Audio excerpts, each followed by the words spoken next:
ವೀಕ್ಷಕರೇ ನಮಸ್ಕಾರಗಳು. KG news India ವಾಹಿನಿಯಲ್ಲಿ ಅತ್ಯಂತ ನಿಖರವಾಗಿ ಸುದ್ದಿಗಳನ್ನು ನೋಡಬಹುದು.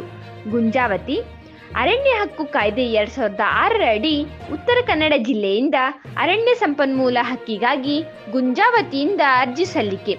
ಅರಣ್ಯ ಹಕ್ಕು ಕಾಯ್ದೆ 2006 ಅಡಿ ಅನುಸೂಚಿತ ಬುಡಕಟ್ಟುಗಳು ಮತ್ತು ಇತರೆ ಪಾರಂಪರಿಕ ಅರಣ್ಯವಾಸಿಗಳ ಅರಣ್ಯ ಹಕ್ಕು ಮಾನ್ಯ ಮಾಡುವ ಅಧಿನಿಯಮ 2006 ಮತ್ತು ನಿಯಮಗಳು 2008 ನಿಯಮಗಳ ತಿದ್ದುಪಡಿ 2012ರ ಅರಣ್ಯ ಹಕ್ಕು ಕಾಯ್ದೆ ಅನ್ವಯ ಉತ್ತರ ಕನ್ನಡ ಜಿಲ್ಲೆಯ ಸಮುದಾಯ ಅರಣ್ಯ ಸಂಪನ್ಮೂಲದ ಮೇಲಿನ ಹಕ್ಕಿಗಾಗಿ ಮುಂಡಗೋಡ ತಾಲೂಕಿನ ಗುಂಜಾವತಿ ಸಮುದಾಯದ ಗ್ರಾಮ ಪಂಚಾಯಿತಿ ಅಭಿವೃದ್ಧಿ ಅಧಿಕಾರಿಗಳ ಮೂಲಕ ಗುಂಜಾವತಿ ಅರಣ್ಯ ಹಕ್ಕು ಸಮಿತಿ ಅರ್ಜಿಯನ್ನು ಸಲ್ಲಿಸಲಾಯಿತು.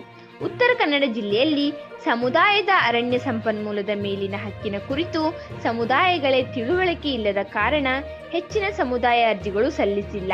ಮುಂಡಗೋಡ ತಾಲೂಕಾ ಭೂ ಹಕ್ಕುದಾರರ ಹಿತರಕ್ಷಣಾ ವೇದಿಕೆ ತಾಲೂಕಿನಲ್ಲಿ ಅರಣ್ಯ ಹಕ್ಕು ಕಾಯ್ದೆ 2006 ಬಗ್ಗೆ ಜಾಗೃತಿ ಮೂಡಿಸಿದ ಪರಿಣಾಮವಾಗಿ ತಾಲೂಕಿನಲ್ಲಿ ಮೊಟ್ಟ ಮೊದಲ ಬಾರಿಗೆ ಗುಂಜಾವತಿ 407 ಸದಸ್ಯರು ಅವರ ಅವಲಂಬನೆ ಸ್ವರೂಪ ಹಾಗೂ ಅರಣ್ಯದಿಂದ ತರುವ ಕಿರು ಉತ್ಪನ್ನಗಳ ಪಟ್ಟಿ ಮಾಡಿ ಅರ್ಜಿ ನಮೂನೆ ಜೊತೆ ಲಗತ್ತಿಸಲಾಗಿದೆ.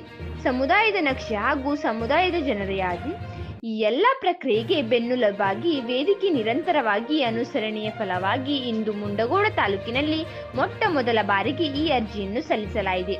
ಈ ಸಂದರ್ಭದಲ್ಲಿ ಮುಂಡಗೋಡ ತಾಲೂಕಾ ಭೂ ಹಕ್ಕುದಾರರ ಹಿತರಕ್ಷಣಾ ವೇದಿಕೆಯ ಮಾಜಿ ಉಪಾಧ್ಯಕ್ಷರಾದ ಚಂದ್ರಶೇಖರ್ ಕುಂಬಾರ್, ವೇದಿಕೆಯ ಸಂಯೋಜಕರಾದ ನಾಗರಾಜ್ ಕಟ್ಟಿಮನಿ, ಅರಣ್ಯ ಹಕ್ಕು ಸಮಿತಿಯ ಅಧ್ಯಕ್ಷರಾದ ದಾವಲ್ ಸಾಬ್, ಕಾರ್ಯದರ್ಶಿ ಸುಬಾನಿ ಮಸ್ತಮದ್ದಾನಿ ಹಾಗೂ ಮುಲ್ಲಾಸಾಬ್ ಶೇಖ್, LSSC ಸೊಸೈಟಿ ಸದಸ್ಯರು, ಸಿದ್ದಿ ಬುಡಕಟ್ಟು ಹಿತರಕ್ಷಣಾ ವೇದಿಕೆಯ ಅಧ್ಯಕ್ಷರಾದ ಕರೀಂ ಸಾಬ್ ಮಸ್ತಮದ್ದಾನಿ, ಗುಂಜಾವತಿ ಹಾಗೂ ಕಾರೆಕೊಪ್ಪ ಗ್ರಾಮಸ್ಥರು ಹಾಜರಿದ್ದರು.